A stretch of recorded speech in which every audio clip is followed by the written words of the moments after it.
So it's the middle of August, and in this video we are going to go on another 600-mile journey. In this video we're going to be checking out some new superchargers, and we're going to be asking the question, can we get down to the south of England in record time?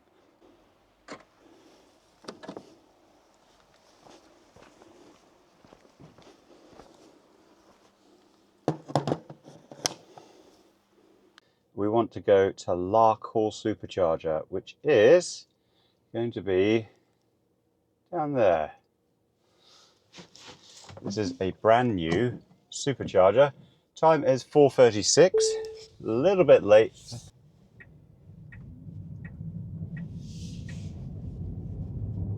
So one thing I want to talk about are some software updates for this car. And since it's dark, this is the first time I've been driving in the dark since this software update. We've got adaptive matrix headlights, which have now been enabled. And I've just switched on the automatic headlights on.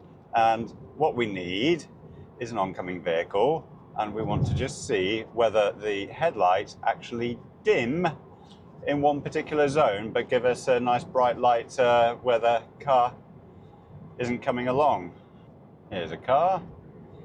It's looking, it's quite interesting. It has worked. It's definitely looking okay. And they haven't flashed us.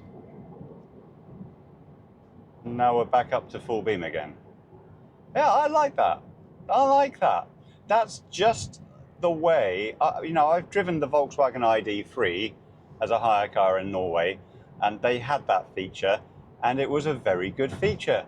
And now they've got it on, enabled on the Tesla Model 3. We've had the hardware all the time, but now it just works. So very interesting. This is a car which just keeps getting better. So at 5 o'clock in the morning, as you could expect, the traffic was very light indeed, and the initial journey down to Dundee was very uneventful. We had dry weather substantially, but with some occasional rain showers, and winds were from the west or the southwest, moderate or fresh. Well, one feature which hasn't got better when it comes to the Tesla software is the navigation. As you can see, we're on the A90, and the next location where we have to do any kind of action affirmatively is at Dundee, where we've got a roundabout on the A90. It used to be the case that the navigation would tell you to drive all the way to the roundabout before taking the second exit. And indeed, the facts on the ground remain unchanged. But the facts in terms of navigation is that it's telling you to stay on the A90 after a random junction in 19 miles time. And then once we drive past that junction, it tells you to drive for another X number of miles, 10 miles or so, to the next minor junction. And when I say minor junction, I'm talking about a minor slip road which goes off the A90. Sometimes it's a road just like what we've just passed, or this junction coming up. It's a completely insignificant junction. You don't have to change lanes. You don't get extra lanes coming on the A90. You just get maybe a small slip road which emerges.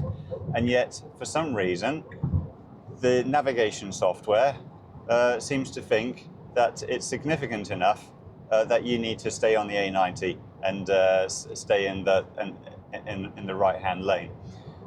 So yeah, it's you win some features and you lose some others, which is a bit unfortunate. Hopefully they will fix that navigation issue and we can get back to that. One other thing which isn't particularly good, as you can see, we're driving on a high-speed road, and the distance from the bottom of the map to the top of the map, it's less than a mile. It doesn't auto zoom. On my old Volkswagen Golf, it would auto zoom out when you're on a high-speed road outside an urban area. It would auto zoom in if you're approaching an urban area, and it would zoom in even more if you're on a 30-mile-an-hour road, and it would zoom in even further if you're on navigation and you're coming up to a junction. Now it does zoom in a little bit more when you're coming up to a junction whilst you're on navigation, but it doesn't zoom out on this kind of road. And I'm more interested in what's going to be coming up in 10, 20 miles time than I am in the next 3/4 of a mile as it is here. Now later on we were passing through Dundee and the weather was getting progressively wetter. Now one of the things I didn't notice whilst driving, but I remembered, was that I didn't have to operate the manual button for the windscreen wipers at all. This is quite interesting. Normally you have to operate the windscreen wipers manually because the auto function for the windscreen wipers has been terrible historically. I'm wondering whether they have improved the functionality of the auto windscreen wipers with the latest software on the Model 3. No, I've been driving for most of the journey down from Aberdeen. I've been driving on autopilot. And when the road is quiet like it is now, autopilot's absolutely lovely. It's been very reliable. Now we have just driven past Auchterarder, and on my very first 600-mile challenge, we got to 50% battery charge at Auchterarder. Now we are at 48%. So the battery efficiency is not so good this morning. We're about 292 watt hours per mile. And one of the problems I've got today is a bit of a persistent southwesterly wind. So that really does suck out the energy a little bit. So normally on a drive like this, probably about 250, 260 watt hours per mile on a calm day. But as we drive further south, my expectation is that the energy efficiency of this car should improve to about 230 watt hours per mile once we're on the M6 south of Lancaster, pretty much. Once we're in that area, we've got much warmer weather, we've got slipstream traffic, and that really does help the efficiency of this car. So once at Dunblane, we were onto the motorway network for the remainder of the journey down to Guildford. Initially, this journey is very light traffic indeed, as you could expect for a Saturday morning. Now we have got a predicted charge of 19%. I'm going to have to say, when I started the drive this morning, the predicted charge to arrive at Larkhall Supercharger was 29%. Beyond Stonehaven, the predicted charge went down to 22%, and ever since preconditioning, it's gone down even further. One of the things I find is that, the battery charge drops like a stone. I mean, it was at 21% when I started filming. Sorry, it's 22% when I started filming. Now it's 21%.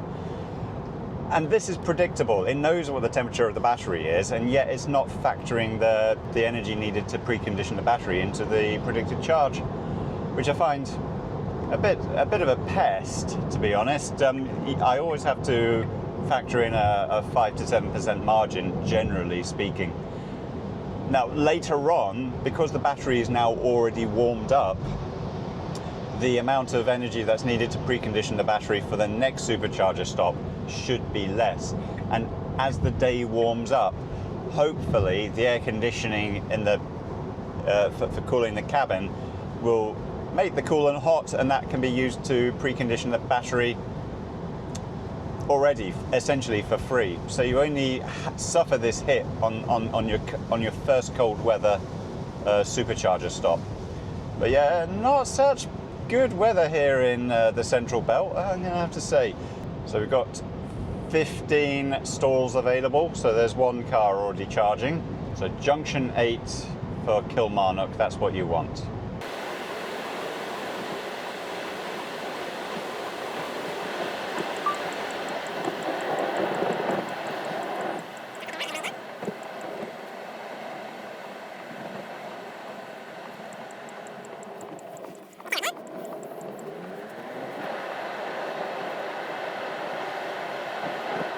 Now, I'm going to have to say, compared to Abington services, it's not too much of a penalty to get out here.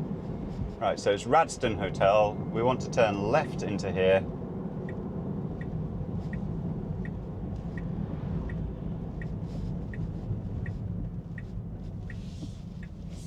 And hopefully we don't need to charge up.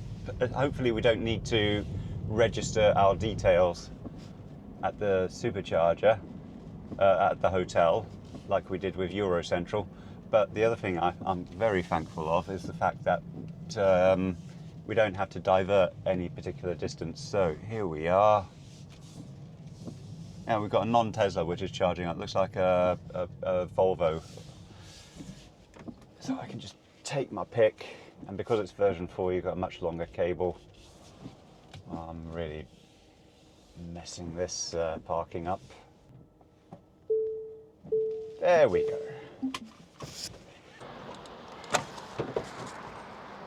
Take that out. Plug it in.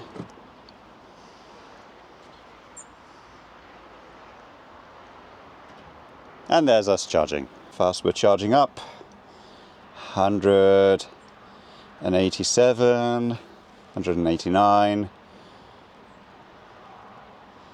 189 kilowatts at 20% charge.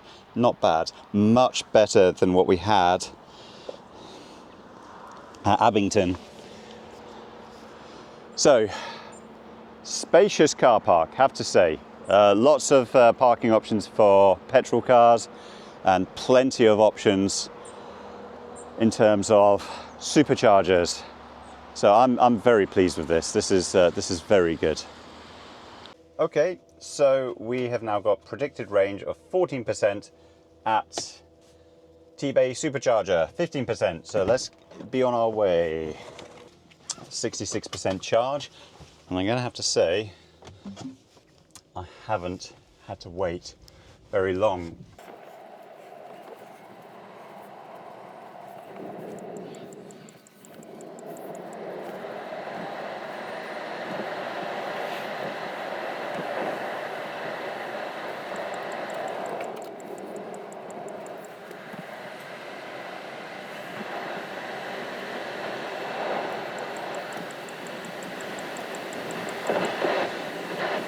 So one of the things I want to just talk about are the superchargers on the M74. When I first did this 600-mile challenge, we had 6 superchargers at Abington, we had 4 superchargers at Gretna, and we had 8 superchargers at Tebay, and those were all version 2 superchargers. So only 10 superchargers on the M74. Now we have got 16 at Larkhall, we have got 30 superchargers at Gretna over 2 sites. So we have increased to availability of 46 superchargers on the M74 in 3 years. We've got 14 coming up at Abington services. They're shut down at the moment. They're being upgraded either to version 3 or version 4 superchargers. That is very good indeed. That is something which I'm very much looking forward to seeing. And yeah, we've now got a choice of where to charge, and that's really very good. And I'm going to have to say, Radston Radston Hotel, very nice hotel in terms of the public areas inside. I didn't film, and I should have asked if I could have filmed, because it's very good. Good place to stop. But I didn't have to stop for very long. At Abington services, there was a notable waiting period, especially if someone parked up next to you where your charging speed was reduced down to 72%. Here you've got the charging speed all to yourself, and as you saw, nobody else was using it at that time. So we're coming up to Todhills services. This is just south of Gretna. We've got some superchargers coming here. There's 12 superchargers which are under construction on the southbound services. There's no word about the northbound services at the moment, but from what I've seen in the photographs, they are pretty much ready. This is a very stealthy supercharger location. It was announced 2 years ago that Todhills was going to be a supercharger location, but then it got dropped from the coming soon map on Tesla's on the Tesla website. But now it's been observed that there are superchargers which are under construction, and if I just look, Can I see them? No, not really. It's hidden behind. Hang on. No, can't see them. But someone snapped a picture of them, and they are Tesla branded. So all of a sudden, Gretna has gone from being a place to avoid if you have a Tesla. If you only go there if you're absolutely desperate, because you know that you're going to be queuing. And now there's an abundance of superchargers. That's really good news for people driving on the M6 and the M74, but it's also good for people who are cutting across from the A1M who would otherwise have relied upon Scotch Corner. You can now, I think, drive non-stop to Gretna and Todhills South, or from Gretna and Todhills South to places south of Scotch Corner Supercharger, such as Ferrybridge, on one charge, and avoid that bottleneck altogether. It's going to avoid Tebay services being such a bottleneck as well. They expanded Tebay services 18 months ago from 8 to 12 superchargers, and they've been upgraded from version 2 to version 3. But it's still under pressure even now. People are still talking about people queuing for the superchargers on a Sunday afternoon. And that's not good. This is one of the reasons why I'm travelling at 4:30 in the morning from my house. Is so I can get to Tebay services knowing that there should be some spare chargers. Now, interestingly, when you used to do that, you could see the number of spare chargers available at your destination supercharger, but not anymore. It just shows a lightning symbol, which isn't so useful. Well, here I am coming up to Tesla Tebay Supercharger. So we had a predicted charge of 16% when we left Larkhall services. We're now at 17% charge. So no problems with the accuracy of the predicted charge this time round. 290 watt hours per mile. Bear in mind, Tebay services is higher up, and we've still got a moderate to fresh crosswind as well. One thing I will say though is, look at the time. It's 9:21. Last time I got here, when I had to deal with Eurocentral, it was about 9:45ish, 9:50. So I've saved half an hour already by having a version 4 supercharger at Larkhall. And I've got a feeling this journey time will be as fast as my Volkswagen Golf was, because in my Volkswagen Golf I departed at 6 o'clock in the morning and I got to here about 10:40 in the morning. So the journey time so far is actually very comparable to a diesel car would be doing. Yeah, we've got a spare charger. That's good. Plenty of cars in use of this. So let's just park into here. Right.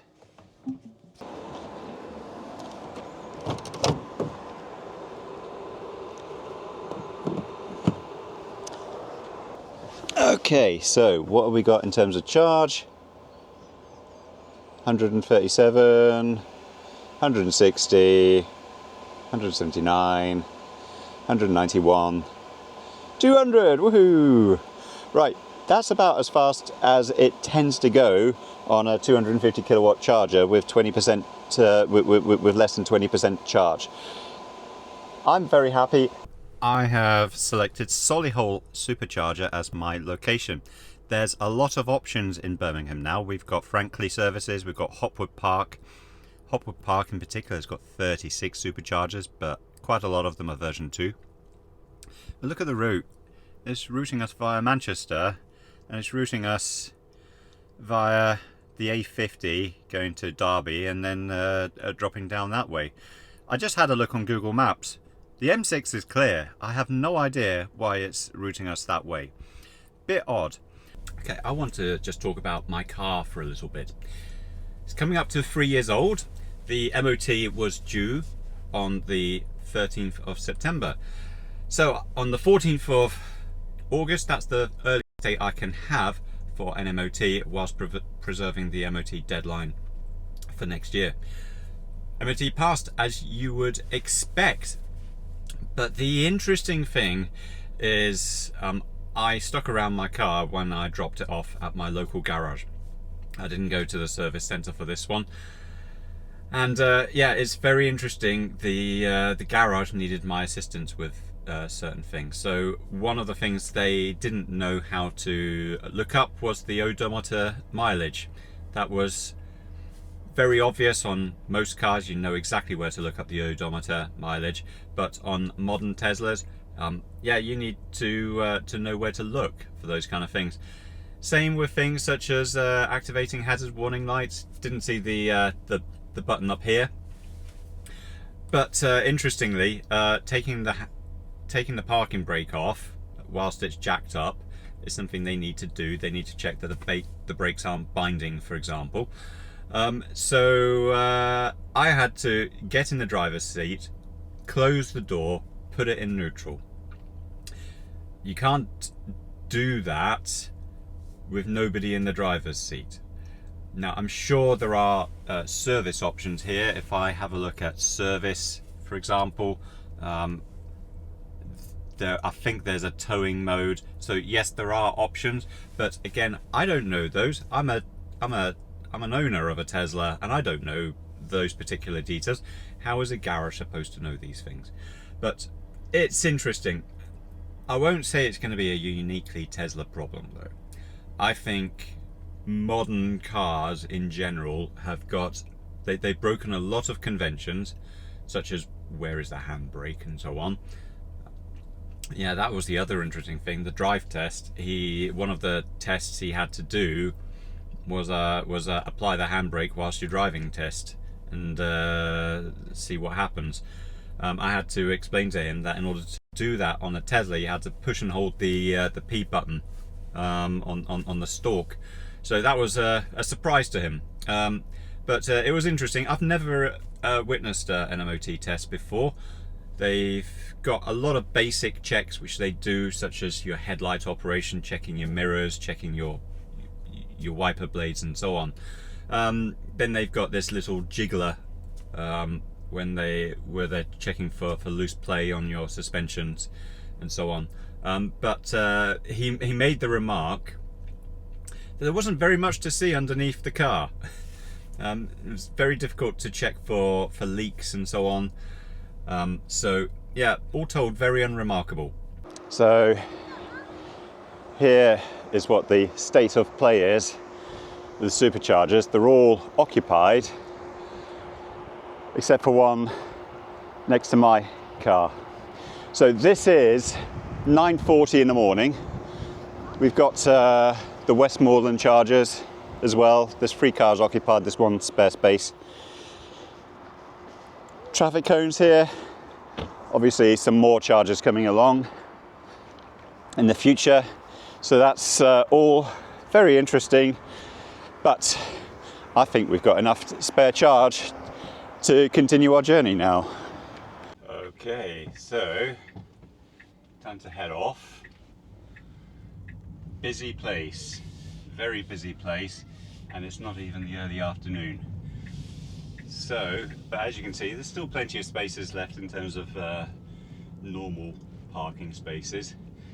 But I can see this place being really very popular for EV chargers in the future. I think they're just going to continue expanding EV chargers. Whether they're Tesla superchargers or not, that's another matter. Westmoreland services have got their own brand of ultra rapid charger, and they also know that they're a destination at Tebay services. What they do need are superchargers on the northbound side.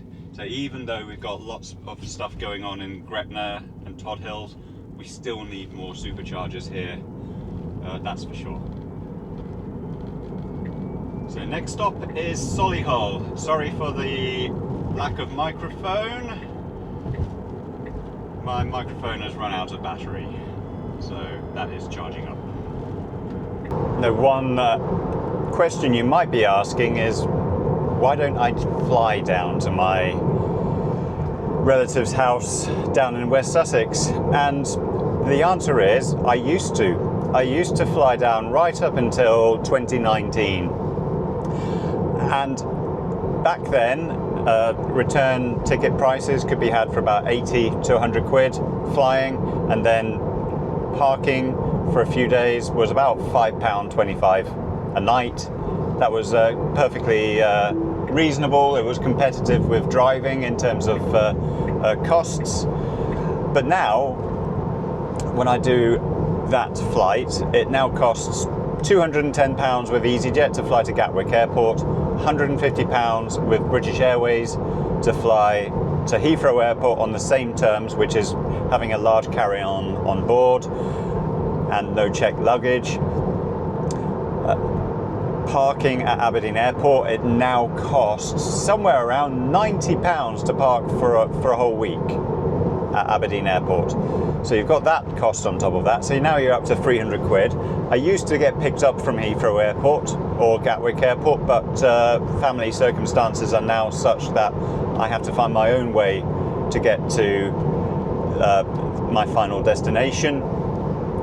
So all told, there's a lot more cost, there's a lot more hassle with flying now, and I just weigh up the options, and driving is cheaper, is much cheaper. I'm not going to consider mileage costs for this time of the year, but in terms of energy costs, that's your marginal cost in this kind of situation, and it's a reasonable cost. It's about 80 quid on a return basis in terms of electricity, and I find that perfectly reasonable. And you also have your own car once you're down there, which is also a great boost, shall we say. But of course it does take 10 to 12 hours of driving to get down there, as opposed to 4 hours door to door.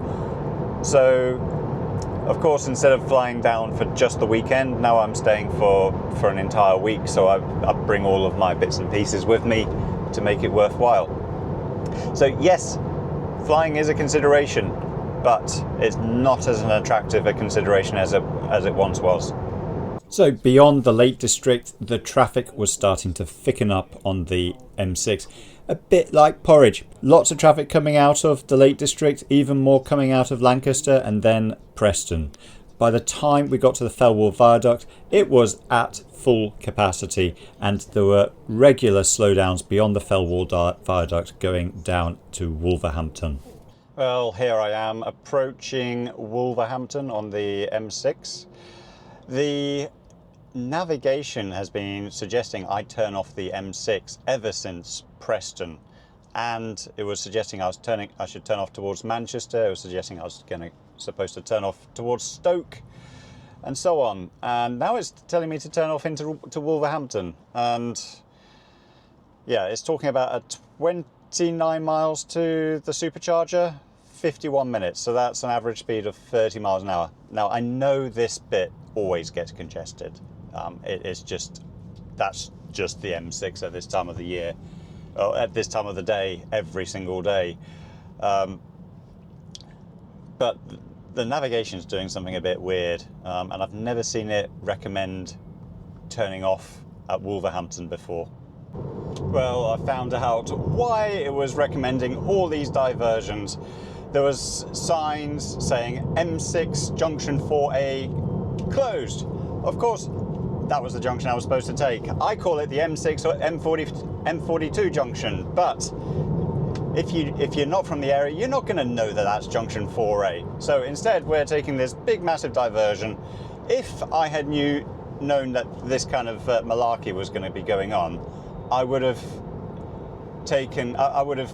decided to charge up at Hopwood Park or Frankley Services. But yeah, I suppose the navigation tool was sort of correct in terms of its recommended diversions. Trust your navigation on your Tesla. There is a reason for it. Right, I think I'm in the wrong lane. I think I need to be in the Blythe Valley Business Park.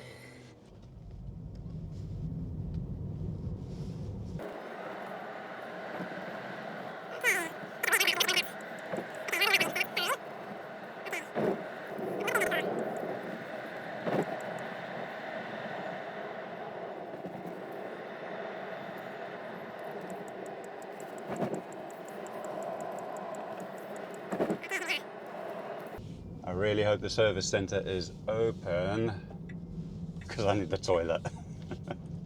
Right, let's see, where are we going here?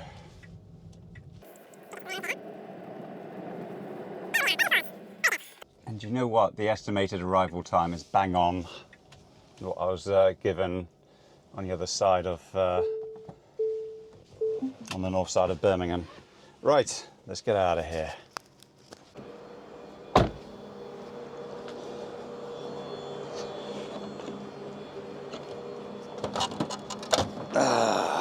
Come on.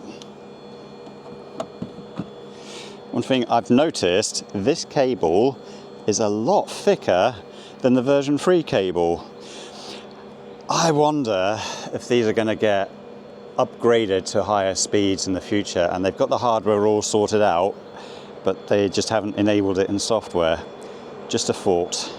I went into the showroom, no photo or video allowed. I have to email them in advance if I want to do that. So sadly I can't show you the newest Tesla, but free knickknacks for anyone. So if you're just visiting, free knickknack. If you're supercharging, free knickknacks. So money saving tip. Come to Solihull Service Centre and on your long distance journey, and you can get free refills. So I'm gonna have to say my speed run was really messed up by the traffic, but that would be the case with a diesel car as well. As it is, I've already got enough charge to get back home. So I'm on 52%. It's predicting 11%, 12% charge. I think I'll give it 15%. That doesn't give me very much time to talk about stuff. So really, one big question is, am I going to keep this car? And I think I will. It's been okay to me so far. It's had one warranty claim for squeaky suspension when you're operating the steering wheel. That was last year. That was replaced under warranty. Lower control arm joints, it was the nylon bushing, so there's a little bit of play on them. There was a long crack in the windscreen. That was an 8-month replacement. I did a We Buy Any Car valuation on this car in December. It was £22,500 back then. I looked at it just yesterday and it was £20,600 with the mileage I've got on it right now. What is the mileage I've got? 37,500 miles. So my intention is that I want this to be a 100,000 mile car. I think that's where you're going to get your maximum value out of it. If you get rid of it beforehand, you're going to suffer depreciation, a lot of depreciation. But if you keep it for that length of time, well, all cars are depreciated a lot after 6 years, maybe even 7 years, who knows.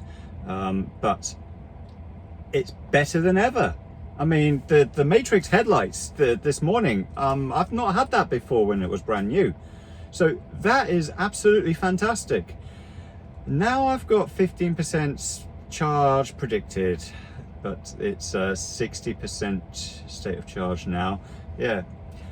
So that's my thoughts on having on keeping the Tesla for a long time. It doesn't really need much in the way of regular servicing. If something goes wrong, yeah, I'm sure it's going to be expensive, and I'm going to worry about spare parts as well. I don't know what their spare parts provision is like for things like wheel assemblies, suspensions, brake discs, brake pads, the regular kind of stuff. I would hope you could get it done on a same day or next day basis. If it's something which takes you off the road, I hope they'll get you sorted out. Right, time for a free 7-Up and then be on my way. Okay, let's get out of here. You know, I'm gonna have to say, I wasn't waiting around at all. Really wasn't. There's no hanging around anymore. You know, these superchargers are a bit too quick. You can't even enjoy a meal whilst you're waiting to charge. It's just like get your necessary duties done. get out, have a bit of food, packed lunch, and then you're on your way again. Oh, there's a squiggly bit, so you can avoid the main roundabout. That's handy. That's very handy. Yeah, I'm gonna have to say I really needed to stop there. It was it's starting to get a bit tiring. I find if I'm going from Tebay, anything beyond Birmingham really gets tiring if you haven't stopped. I mean, I stopped at Trentham last time, but my thinking is that on a Saturday afternoon, Trentham Supercharger is going to be a really bad location to be stopping at, because it's a retail park, and retail parks just get horrifically busy on a Saturday. But that place, nice and easy to get to, just some slightly long traffic light sequences for my liking. Now another traffic light sequence, and then hopefully we can get out of here. Maybe a few too many traffic lights. It's like watching paint dry. Come on, move. Yeah, I don't think I'd want to take that on the northbound route, but southbound, I'd say southbound that's okay, except for the junction 4A malarkey, but that's got nothing to do with Tesla. Right. Anyway, back on the M42. Not too far away from the M40. Now the M40, as usual, is clear and free flowing, and this was no exception. But everything goes south once you hit the M25. We had a bit of a problem.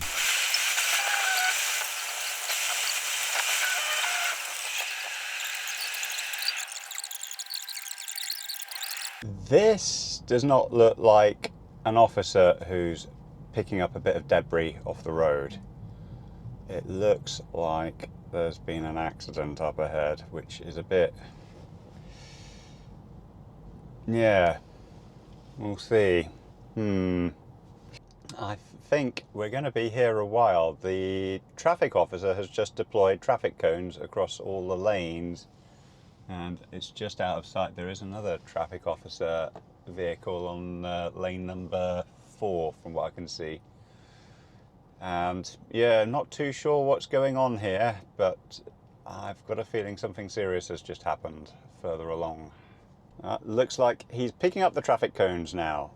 I saw 2 vehicles drive across onto the hard shoulder, so I'm guessing there's probably been a little collision between the 2 of them, and they need to get them sorted out and moved off, and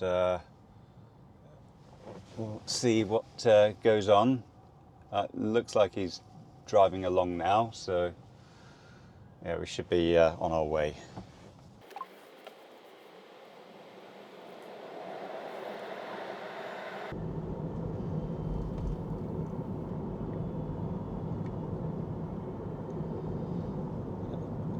Minor shunt between 2 vehicles. Doesn't look like any injuries. Just goes to show, you're just got to keep your eyes sharp on these roads. Well, coming up to the junction where I turn off the M25, junction 10, regularly used. And last time I was doing this journey, they had done a lot of terraforming, lots of bulldozing of the landscape around the M25. They're expanding the junction capacity, basically. But when you look at their website, it looks like it's all for a few bicycle lanes to make it safer for cyclists and pedestrians. And I'm just thinking to myself, who on earth, as a cyclist or pedestrian, wants to use the A3 as a regular route to and from anywhere? It's the most unpleasant route to be cycling on. But yeah, that's what the literature was showing. But yeah, it still looks like quite a lot of landscaping's going on still. Well, that's Maggie's Road all over and done with, so just the A3 to Guildford, and then the nightmare of Guildford, and then hopefully we'll end up on the other side. So we're looking at just before 4 o'clock as the arrival time. Well, this is my normal Guildford exit, but I'm not taking it this time round because it's a Saturday afternoon and there is at least one retail park that the traffic lights all go through. I've got about 5 traffic lights to go through if I go that way, maybe more. So I use the University Junction in this instance to get through Guildford. There's no traffic lights from what I remember until you get to the, what's it called, the gyratory in the middle. So that's it as far as the fast road. So just a bit of city centre pain, and then onto country road, well, country-ish roads. I'm not too sure you can call them country roads these days. Well, here I am back in Rudgwick, or Bucks Green, coming into Rudgwick very soon. The energy efficiency all the way from Solihull, 210 watt hours per mile. That's really very good indeed, considering I've been doing like 70 mile an hour driving for most of that distance. That's not bad for a motorway drive. But here I am, Rudgwick, almost back at Mum's house.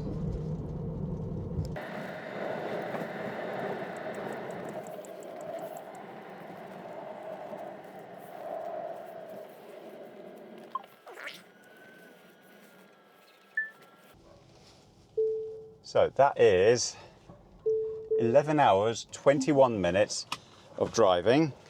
And when you consider the delays that we suffered on the M6 and the M25, that was probably 40 minutes. I reckon that's a 10-hour, 45-minute drive. I think that's a speed run once it's normalised for traffic. Not bad. So, what we've learned in this journey is that my 3-year-old car is now better than ever.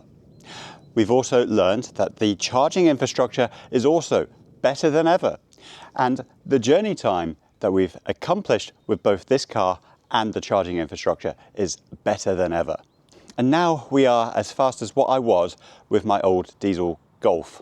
So 3 years ago, you could say that I may have had concerns that the charging infrastructure wouldn't keep up with the demand from electric cars as the years went forwards. And today, you could say, yeah, I probably still have those same concerns. And that's the thing, the concerns are about a future tense situation. And in 3 years' time, I still may have concerns in that future tense context. I think electric car infrastructure is going to continue to ramp up quite a lot. We do have some plans in place for more superchargers in the M6, M74 corridor. That's the area which I'm most interested in having superchargers. Some of them are under construction, some of them have been in planning for years, such as Stafford Services, and they've never turned into facts. But I think more plans will come into play as the years go forwards. But as far as a 600-mile challenge is concerned, I've done this kind of video many times now. And is there anything left to prove? And I think there is. This car here, I paid £48,500 for. A brand new Tesla Model 3, £49,990. I think the next big challenge is getting the price threshold down for this kind of 600-mile challenge. The question would be, can the £39,990 Tesla do that same journey in the same time as my £49,000 Tesla? It has access to the same charging infrastructure, but the range is objectively lower. Can a £30,000 car do that same journey in a reasonable length of time? And people need access to cheap cars which can still do that kind of distance. I drove from Aberdeenshire to West Sussex in a Vauxhall Corsa, which cost £7,000 back in 2002.